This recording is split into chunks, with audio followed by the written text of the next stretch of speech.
Hey, what's up? Welcome back to another episode of More to the Story. I am Farron Moore, I'm to hear more, a.k.a. Sheepdog. Can't see your eyes. The Who people- else eyes you can't see? Is it Mushmouth? It's not Mushmouth. Who is it? the people that the Patreon, they know what's going on. All right, so don't need to trip off of it. You know what I'm saying? Maybe. But what for those of us who aren't in the Patreon? Can you explain? Yes, I just came back from the optometrist and I left my glasses Lies in the car. and deception, So I have folks. to have this on so I can finish filming. Deception. I left the glasses in the car because my pupils are dilated and now they're sensitive to light. Lies and deception is And what that's he's all telling you. you getting from me is lies and deception. So you just either go take it or you ain't. You know what I'm saying? As simple as that. What you want? Oh, Child? I swear it's fast. You gotta. I'm putting you in the bed when we get I home. need a nap. You need. He missed his nap time, y'all. I've been working out. Whew, Okay. child. I went out last night. I stayed out past my bedtime. I got up Your this morning. fault. Agreed. But also tell us about it. I had a nice time at the Freddie Gibbs concert. I only wanted to hear about it because She I bought got the him tickets. the tickets for his birthday. So That's the only reason I wanted to hear about it. Tell everyone about it. Okay, so what? I was telling you to say words while I take the sip, but that is very You strong. should have said words before you. It is strong, right? You want to put some more creamer in it? Ooh, honey. You want some more creamer in it? I just say if you plan on taking a nap, you better put some creamer in it. No. Water it down or something. I would sleep in the car. You ain't got to come in there. Wherever you at, you know that's where I'm gonna be getting on your goddamn nerves. Talk to the people. Hi, people, talking to y'all. So, hi, thank you for joining us for another episode of More to the Story. I'm excited and nervous about today. Today is going to be a personal one, and something I've only talked about with close friends, but May is Mental Health Awareness Month. So we gon' get into it because I'm not only good for getting in other people's business, I also get into my own business. I ain't gonna be telling y'all her business for real. I do. I'll be in trouble when I get home for sharing certain things because I'll be like, I'll tell people. I had to tell him. I was like, no more drinking in the studio because no more drinking when the camera is rolling because he says stuff. He lets stuff slip out. Them lips. That's what Them you like lips about get me. loose. That's what you like about me. Yes. I like them lips loose when I'm holding the camera. When you're right in my face. when I'm the one holding the camera. But yeah. These lips be loose and loose lips sink ships. Loose lips Sink ships. But, sound like you ain't tie your teeth down.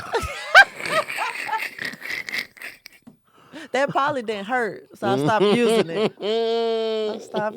So I just let them rattle around in there. It was funny, I looked at these shoes like, damn, I like them. I almost bought these bitches again. Dude, you got those.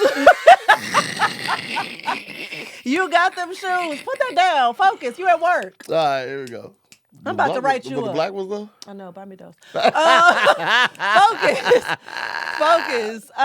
Yes. Y'all. Barry was trying to be sneaky and buy some fucking shoes, but used my phone number. No, so the I knew receipt came it to was me. going to go to him. I knew it. The guy was like, do you have a phone number with us? And I was like, yes. And he's like, do you want the receipt emailed? And I was like, yes. I felt messy. And then I was like, oh, shoot. He gonna call me. And that's the first thing he did. You got some new shoes? Mm-hmm. Amongst other things. Mm-hmm. Oh, yeah, I got these. I got them on. Can't nobody see them. Let's try this foot back. There we go. Can you see it? I got some all white Air Max. But anyway, so before we jump into my business, Right. we are going to pull a card from the Best Self Intimacy deck. We really like these. These have opened up some great conversations for they have. us. Like these cards specifically have been really fun. Not everywhere. Anytime I go to an adult store, any type of store, I'm be looking for some type of cards that we don't have. Mm-hmm. Those are great. And all the ones I have, I found online. Oh, nice. I'm a sucker for Instagram advertisement. Okay. This one is from the life category. And this question is, what are 3 places in the world you want us to visit together and why? Oh, I answered that, huh? Damn, I think we got a guess. How? 3 places. Oh, that's a good one, What too. is this one? I don't know what that is. Don't get cut off. 3 places you want us to visit and why? Is that one too hard? Nah. An island I bought for us to vacation. I think that would be dope. I would love for us to visit Africa. That's on my list too. Multiple places in Africa. And lastly, I want us to visit Vegas and just ball the fuck out. Like I've always wanted to do that. I want to like gamble like crazy. Yeah, I want to go shopping. Don't look at don't look at the register and nothing like. Just give them a card. You know what I'm saying? That's those 3 things I want to do. Like I want to be walking through Vegas and we got security people with us because somebody. Don't say none of my stuff. You can't say none of my stuff for your 3. You got to pick your own 3. Don't do none of the things that I said for my 3. I'll smack that cup out your hand.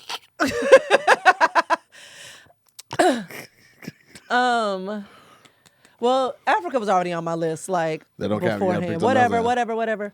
I do want to visit. I've always wanted to go to Antarctica.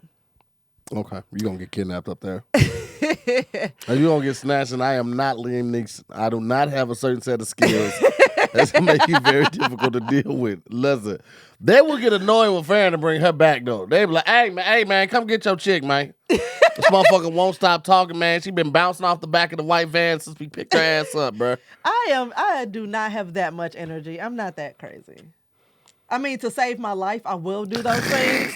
But just on a daily basis, I am not that person. Right. So yes, I want to go to Africa. I want to go to Antarctica. And another place is, I don't even know where I can find this. I just really, really, really want to stay like somewhere outdoorsy, like in a tree house or something. Really, really, really want to do something like that. And I like hearing about those vacations people take when they're like, I had like $300 and I lived off of that for 2 weeks. It's like, I would like to go somewhere like that. That's great. I'm going to be at the Ritz and you can stop by every day for lunch and tell me how it's going. It'd be the best though. Yeah, like they be having absolutely. the best stories. And so it's going to be fantastic for you. I love this journey for you. Oh my God. Y'all, I got him watching Schitt's Creek and this is what I keep. This is what I keep running this into. Journey for you. Oh my God. I really love this for me. Oh my God. When she went to that tailgate and she told old girl, this swan flies solo and walked off. Schitt's Creek is amazing. Yes, it is. Okay. Oh, shout out to the Patreon too. I'm going to put the link for the newest vlog in the Patreon right after we finish this episode. Yeah. So if you're watching this, you can watch it. It's not long. It's only like 10 minutes and some change, mainly from her birthday celebrations and shenanigans. If you're hearing about this and you're not part of the Patreon, you can join the Patreon. You get to watch all the vlogs that I do only for the Patreon. We also have another level for the Patreon where Farron and I talk about the toys that we use in the bedroom. Give a review on it. We give real reviews on it. We ain't sugarcoat nothing. We don't like it, we don't like it. Right. But that's not to say that you won't like it. You know what I mean? It's just saying it doesn't work well with the shit that we got going on. So we're also looking for a house that we can buy and make an actual sex room. Like we just want all the things always out. Like right now we have to put stuff up because the kid will stumble on in our room and she'd be like, "Why y'all got a swing in y'all room?" Everything did fit in one of my nightstand drawers because the other one is for bedroom Oreos. And literally, that's the thing. I don't want her to glaze over that. About it. Like y'all don't know that's not a real thing. That's a real. No. The singles on me, Farron. The single's Put the on me. single on me, Don't put it Amir. on her, Amir. Listen. Oh, No, okay. fuck that. Thank fuck you, that. Amir. No, It's my show, Amir. Put the single on Amir, me. put it back on me. Listen. She has a drawer that is just for cookies. It's got Pepperidge Farm cookies in there. She got Oreos in there. When she goes to the grocery Reese's store, peanut butter cups too. or she places an order at the store, she orders 2 orders of cookies, one for the family and then one for bedroom cookies. And by bedroom, they are just hers. I cannot have any. If I go in that drawer, she chastises me. It is very rude. Very rude. That's just the type of person I'm living with. I care about you. I have to because I care about you. Ooh, I know we should talk about it in the next one. But Just anyway, what? Huh? Shut the fuck up. Yes, we discussed the womanizer on that, y'all. So y'all get into Just it. talked Go about it see. this past Sunday. And it's still on sale. It's still on sale. Rated Intimate. I just checked for you. .com. By the time everyone else hears this, I don't know if it will still be on sale. I don't know if it'll still be on This sale. might But come out 3 weeks from Patreon, now. if you look right now, go watch our review and everything about the womanizer. Then go to Rated Intimate and buy it. It's on sale right And this tell second. them we sent you. There ain't nowhere for you to tell them that. Oh, it is. Yeah. Go Okay. to their IG and just be like, hey, the Moore sent me. I just copped the such and such, such and such, such and such. The such and such, such and such. Okay. So, y'all. You don't get started? Yeah. Boy, put that phone down. They don't even know I'm looking at the phone. You can't see nothing out of here. I'm We cool can- growling this bitch. We can see you doing this. And I was so we know resting you my on the- neck, yo. Hey, nigga can't. Resting his neck. No one believes you. Look at that. No one believes you. Yo. Those are cute. Buy me those too. Nah, don't be looking at That's that. why you shouldn't be on it. It's a distraction to me. Stay off of it so I can stay focused. So you can forsake it, so stay focused? Yes, all of that. So, y'all. Okay. Y'all. All right. I've actually been stalling Oh, well, talking fuck about you, this. Chris. Yeah, okay? Chris, we thought you was on our side. Motherfucker say what neck? You son of a bitch. No, you shouldn't have said that. Don't do my babe, Chris. Okay, y'all. So I've actually been stalling because this episode is specifically about something that I have struggled with, and it is May is the Mental Health Awareness Month. And in the essence of that, I want to discuss my mental health issue and journey and what that looked like for us and the signs that I missed and all the things.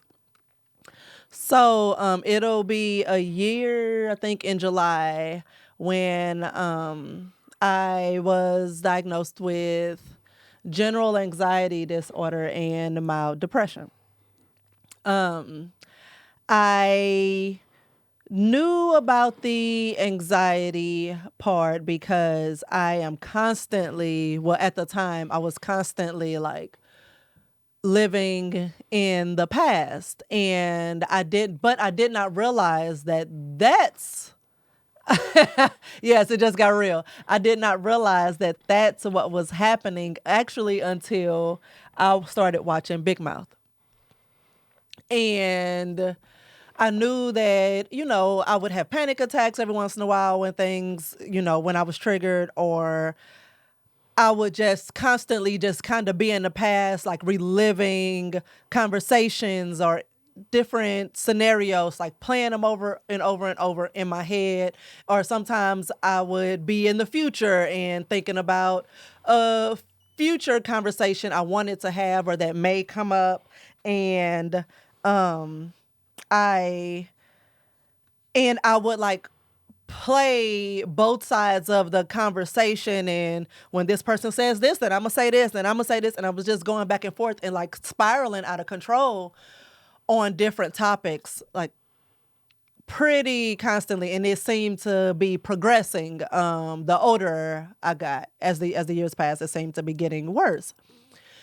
And in us sitting down, and I would try to explain to him like how my mind worked, how like trying to explain it, but I struggled to explain myself to him, and so he's like, I don't know what the hell you're saying. Like, I don't really get it, and I don't know how to plan for that.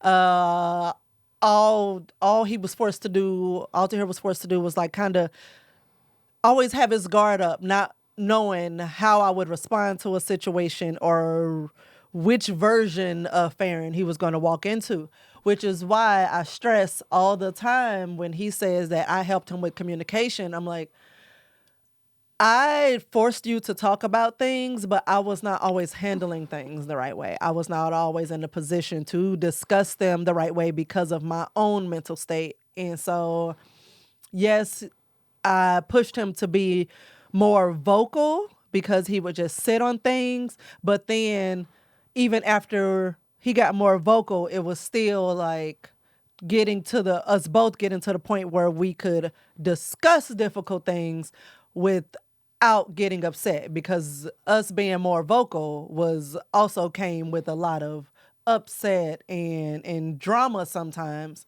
and we had to finally transition to a place where we can talk about these things calmly and walk away and still be cool with each other, because that was not the case for a while. So, in that, your silence is making me nervous. In that, I just want to list like just some common signs of anxiety, and just talk more about the ways it manifested in our relationship, and for me specifically.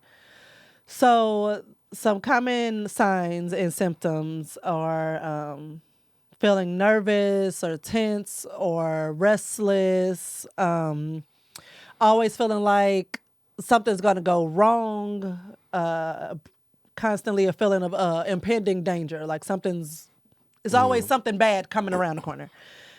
Increased heart rate, breathing rapidly or hyperventilating, sweating, trembling, feeling weak or tired, trouble concentrating or thinking about anything other than the present, worry, having trouble sleeping.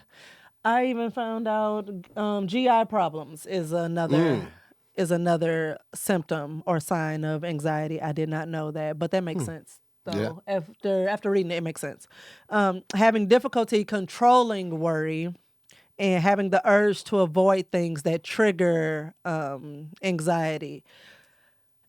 And for me specifically, mine was called generalized anxiety disorder.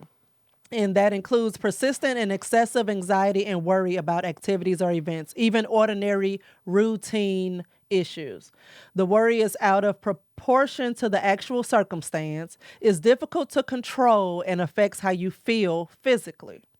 It often occurs along with other anxiety disorders or depression. And this really manifested in like crazy ways for me, because like the smallest thing would take place and I would just spiral out of control, just trying to get ahead of it and trying to fix the problem before it became a problem, that impending doom, trying to fix the problem before it become a problem, when actually I was in itself creating the problem that I was trying to fix. And like, I remember talking to, 'cause when I realized like it was really, really bad, I joined Talkspace and started talking to someone like right away, because I was like, I am not okay. And I don't feel like I will be okay. And it was even worse around my period, because I found out there was a such thing as premenstrual depression, I think it was, is what it's called. So it was just all of that. I'm already this anxious person, and then when my cycle would about a week or two out, would start making me just feel like super sad and gloom and doom, and like nothing was ever going to be okay. So, but I remember one of the first things that I kind of spiraled about because I didn't understand it was, well, I won't say first thing, but one thing that was fairly recent was the kids' love of K-pop. I felt that it was like making me nervous that she was like so hyper focused on it and so immersed in it that she didn't seem to care about anything else. And so, and that's when she first got hip to it or whatever. So when I talked to my therapist about it, he was like, how were you when you were this age? Why does this bother you so much? Right.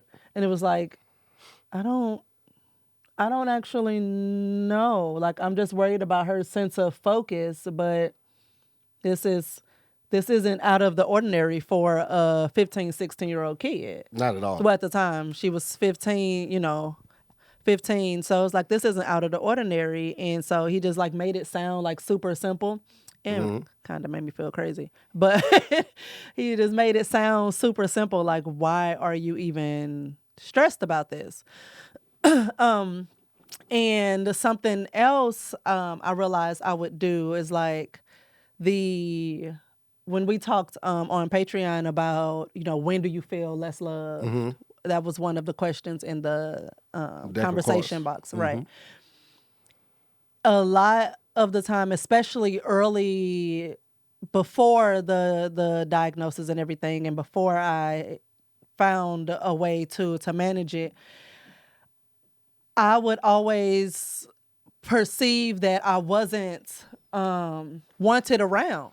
Like, he just always seemed so busy and I always took it personally. And so before I would even come into his presence, I would be defensive about him not wanting me there, and that would become an issue. Do you remember that? How did you want to weigh in? Are you scared to say anything? You're so quiet and it's making me very uncomfortable. I just felt like this was your journey, and I didn't want to weigh in.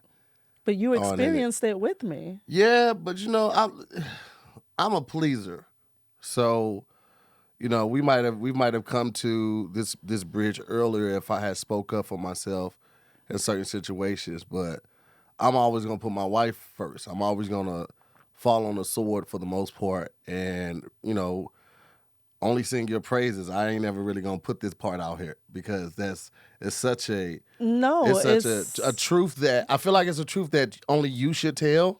No, you need to tell your side of it. I weigh in after you get it all out, and then I can chime in. But I don't want to weigh in on something and disrupt your flow of thinking or something like that. But I'll weigh in on certain things. It was difficult because I wasn't used to talking at all. And I did feel like some days it was just like looking for something. And I was like, maybe I don't get it. You know what I'm saying? Like I thought I was doing, most things right, but maybe I don't get it. Yeah. And it was very difficult at times to want to come home. Yeah. You know what I mean? Like just being honest. Like it was like, well, what the fuck more can I do, bro? Like, and yeah, man, it was It was tough for a minute. It was, that, and this was also coupled with the sex issues that we were having. So, like, balancing both of these and the sex issue making me feel, even giving me, like, I was hyper focused on it. Like, I was going crazy. It was all consuming because I was like, I have to fix it. And a lot of the times in me trying to quote unquote fix it, I was making things worse. Thank you, Chris, for the obvious. I appreciate that. But the point I'm trying to make is I want to follow her lead and hop in when I feel necessary, because I don't want to say anything that's too jarring to her. Like what? And I don't know right off the top of my head, but I'm just saying, like, I'm like, yeah, this motherfucker was crazy. You know what I'm saying? And then it doesn't come off like I'm supportive of her journey and where she is now. So I'm choosing my words carefully because she's still working through some of this right now. And You know, because we've never actually talked about this. This is the first time she really brought this up in front of y'all. So I was quiet because I was like, whoa, she really talking about this. And I didn't want to say anything that we hadn't talked about. So I was seeing which way she was going to see what things that she was going to hit on, because there are some other shit that went down that I'm sure we won't talk about in front of people, but I needed to see which direction she was going so I could make her feel more comfortable. So I get what you're saying. And this nigga was like, you should speak up and make your wife feel comfortable. Nigga, she sleeps on a 3,000 count comforter. She's fine. All right? She's fine now, my nigga. We got the help. We talk a lot, but thank you for making sure I'm on my square. I appreciate that, King. From one king to another. It is an uncomfortable conversation because, you know, it's not my proudest moment, but... Shit, the sex conversation was an uncomfortable conversation. Yes, yeah. That's me as a man in a masculine society, a masculinity-driven society, saying I was the problem sexually. I could not... We were the problem. No, let me bear my cross. Mm-hmm. I was the problem. Sexually, I could not satisfy my wife. So, I know how uncomfortable that conversation was, but I know I also needed to get that truth out there. Mm-hmm. When it was appropriate for you to weigh in, you would weigh in. You would carry your part of the cross. But that's something I needed to face. Mm-hmm. And sometimes facing it in front of people that you don't know and allow yourself to adversity and judgment helps you get through that because you're owning your truth. So I just let you own that right there because it was pure, it was unadulterated. It was Gerard Carmichael.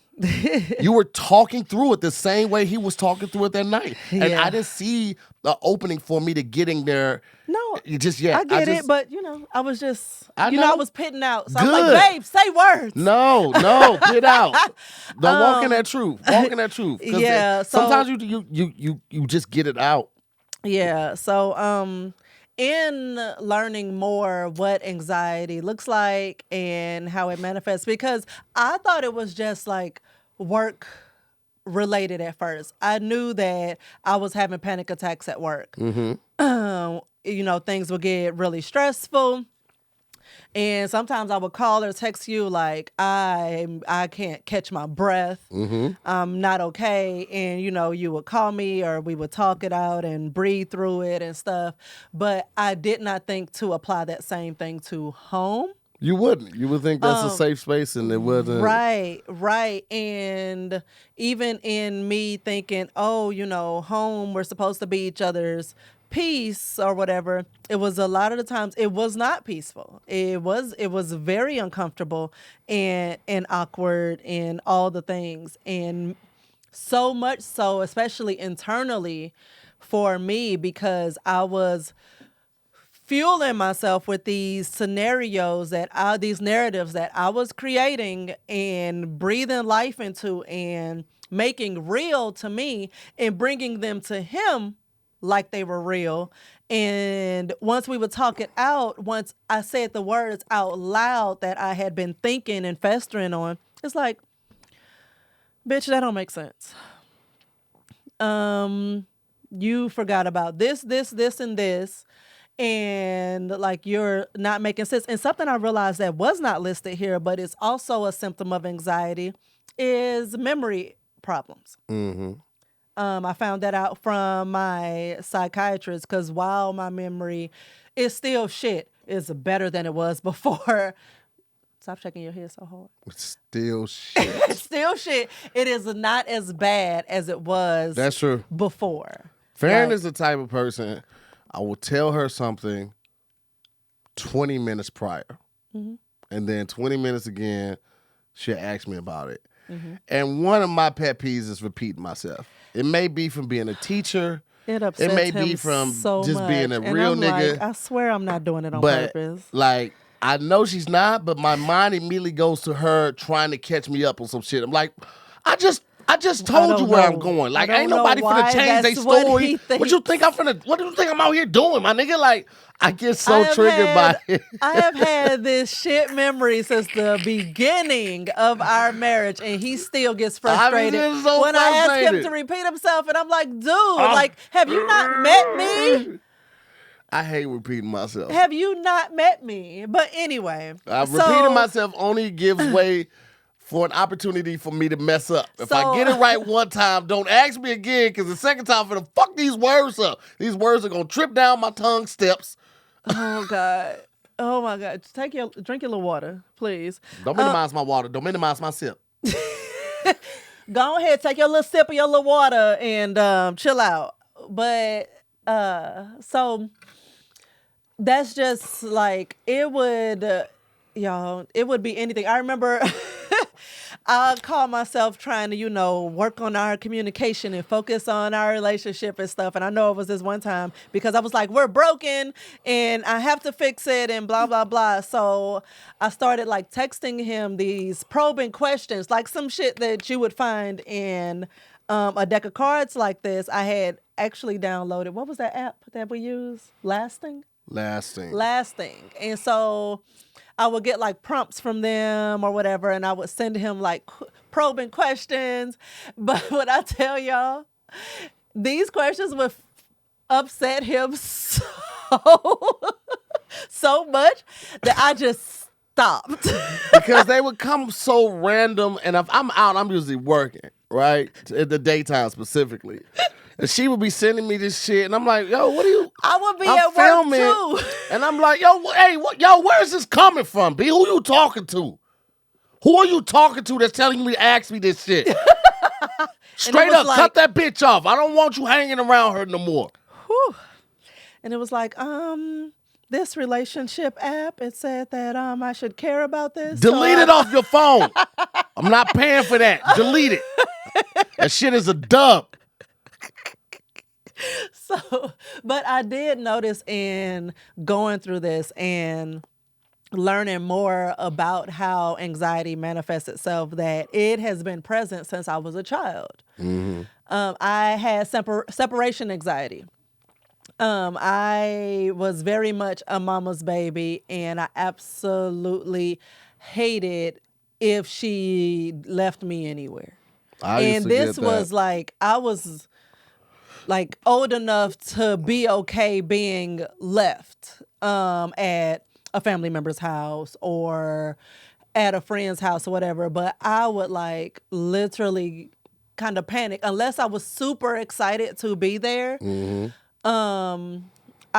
Or if the plan was to leave me before I got there. But if we're there and now you're about to leave, mm-hmm. the plan has changed.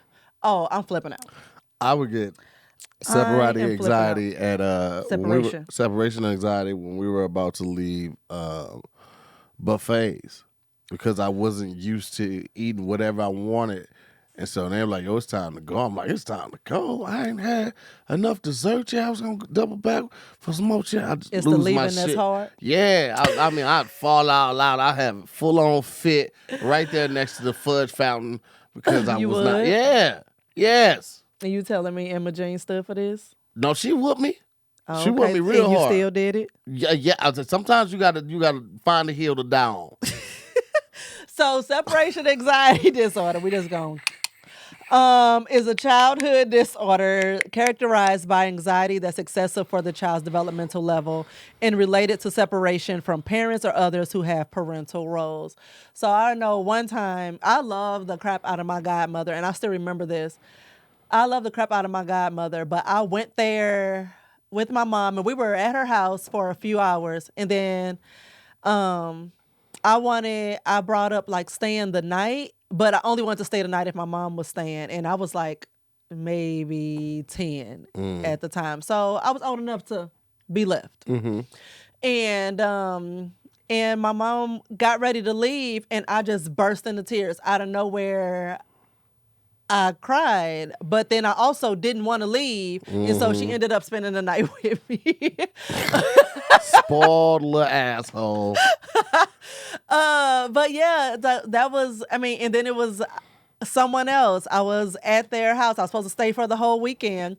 And I was riding in the car with them. And I thought about my mom. And for some reason, I could not remember how her face looked. And I freaked out and I burst into tears and I had to go home.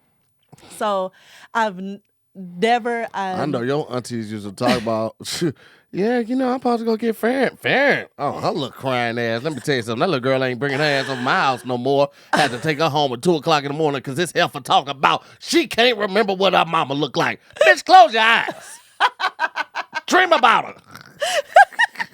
Like, but it was in those memories were like repressed. I didn't even remember. I didn't even think about that until I did more research on anxiety. And I'm not here to peddle meds or on anyone or anything like that, but that was what I had to turn to balance myself out. And now, I mean, after we got over that hump of crazy that I felt when I first started using them and the not eating and stuff, once I got over that, I realized that the things that would have normally triggered me or would have normally caused me to like start a whole narrative or speculate about some things or whatever, it stopped. Or if I would start, I can stop it without a problem now. When before I would try to stop it and I couldn't, and it would be so distracting that I could not focus on anything else. I couldn't get anything done. All I could do was sit and just ruminate on whatever the hell was bothering me, and I had no control over it. And it was like so sad to be dealing with that because, again, though I know I'm not alone in my story in that, especially in being at home and trying to explain that to my partner, it was, I felt like, okay, he's eventually just gonna like tap out because I can't get a handle on this. And it was my freak out. We've talked about this before on the show, but it was the way I handled finding out that he likes being swallowed was actually what was the tipping point. Because once I calmed down after blowing up, so after I calmed down, it's too late now. Damage is done. The fuck. I blew the fuck up. And then once I calmed down, I was like, that was dumb and dangerous. And you need to get a handle on this because, bitch, you are not okay. And once I did that, I reached out and to a psychiatrist and was able to, the way I went about it, I was able to get help like within a couple weeks of that episode. And I'm just sitting there bawling my eyes out, like talking to her, telling her everything that happened, why I felt the need to even see a psychiatrist and everything. And she told me, she was like, I can help you. Like, what are you open to? What options are you open to? And I was like, at this point, like, I feel like everything's falling apart, so I'm willing to do anything. Like, she could have told me to climb Mount Everest, and I would have been like, okay. Because it was scary, and it wasn't just us that it was affecting. It was affecting work. It was affecting my relationship with my daughter. It was affecting a relationship with my friends. Like, it was sprinkled throughout everything. It was just heaviest here. And very, very scary. So I more so wanted to talk about this to just pull myself out of my comfort zone and hopefully do the same for someone else, because it should be talked about. You should find somebody to talk to. Like I brought up through this whole process, I've talked to a therapist. I've talked to a psychiatrist. I am medicated now. I'm not working for nobody's pharmacy company, so I'm not about to share all that, all the ins and outs of that. But it is something worth looking into. Like, don't think, oh, I can handle this on my own. Our community loves to think that, loves to like, what happens at home stays at home. We're going to take care of it. We ain't telling nobody our business. We ain't talking about blah, blah, blah. Talk to somebody who is educated, in this and that can actually help you. Just talking to your girls, if they're just a sounding board and they're not actually helping you get better, then that's not help. That's just you ranting and pulling everybody else into the narrative that you're telling yourself because you're not ready to face it or you think you got a handle on it. Back here. Yes, you can. You can get help. You should. It's worth, at the very least, talking to a therapist about it, because when I first started talking to a therapist, it was, when I think back and read through the conversations I was having then and compared to what the conversations I'm having now, they're totally different. They're not all spacey. Like, you will see a drastic change in yourself once you acknowledge that there is an issue. So if this is for you, or if this is for someone you know, encourage them, pull them into the conversation, because it was scary, and I was like, I'm going to end up getting committed. Like, by the time I'm 50, I'm gonna be in somebody's straitjacket, in a padded room, trying to figure out how I got there. But it's. You made great progress, babe. Yes, You've I made have. great progress. Where I am now is like eons better than where I started, but I do want to bring attention to it right now, because I know that though, yes, we talk about mental health and health disparity in America and all of that, I just want to be a part of that communication and a part of that resolution, not just coming with problems, coming with solutions as well. So talk to somebody. It is. Please, and please. Babe, did you have a situation you needed more clarity on? No, I don't think I need any more clarity on anything. I would just encourage everyone to, really, really absorb what she said in this episode. Know that it wasn't easy. Wasn't easy to sit back and hear her talk about it again, knowing that she was going through that, and there was nothing I could do. There was something that she had to, process and grow from on her own. Especially when those people are close to you, the loved ones, you've kind of ordained yourself as the protector for them when it's a situation that you really have no control over. That's the most scariest, so. And the biggest relief has been it's a lot easier not taking things so personally. Like, everything, anxiety makes you really selfish, even though you don't even realize it at the time, because you make everybody's issue, everybody's situation, everything about you. And it was just, once I was out of it, I could see, hindsight's 20/20. Always. And so I could see, like, so many things I accused him of doing or not doing. And once I was clearer, I saw, and I was like, yo, like, you've been consistent this whole time. It was me that was out of whack and reading your actions wrong. Like, I could not understand for the life of me why he kept showing up. Trying to show me he loved me the way that he was, and then I wasn't accepting it that way.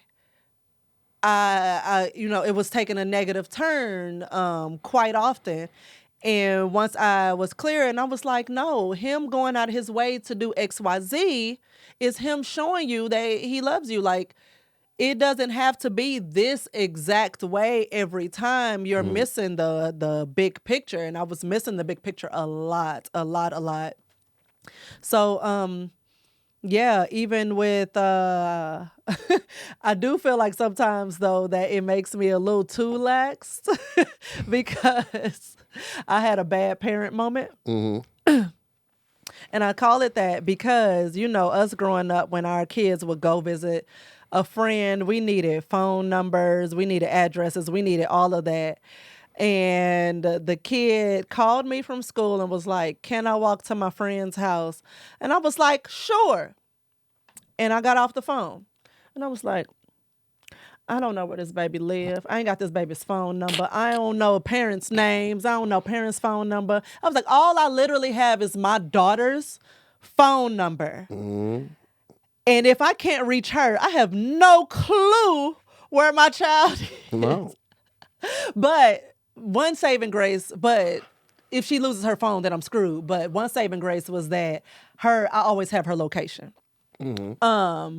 But you know, so I text her and I was like, "Yo, send me so and so's number and send me, you know, his your friend's address." And she sent me his address and everything. And so I felt a little better, but I was like, why wasn't that like the first thing you thought? And I was like, fucking It happens. fucking meds. It happens. Just got me like, yes, girl, live your best life, friends it up. And I could have lost my kid, y'all. But yeah, so I'm just opening up the conversation. Yeah. Whether this is you, someone you know, or whatever, just get out there. And this one was specifically about anxiety because that was something I dealt with and something I didn't even really realize until I was watching Big Mouth and Tito the anxiety mosquito came through. And if you're trying to figure out how to explain it to somebody, watch Big Mouth. Yeah. And have that person sit there and be like, this is what's happening inside my head. Because that explained it for me to a T. And it was a huge, huge help. So, yes. So I am literally sweating and I am going to wrap this up. I feel sweat rolling down my body right now. I'm so uncomfortable, but I'm happy it's out there. I'm happy it's out there. Yes, so focus on your mental health for this mental health awareness month and for every month, all the months. Focus on your mental health. Months. And yes. As always, I'm to hear more. And I am Farron Moore, and thank you for joining us for another episode of More to the Story. We'll see you next time. Bye. Bye.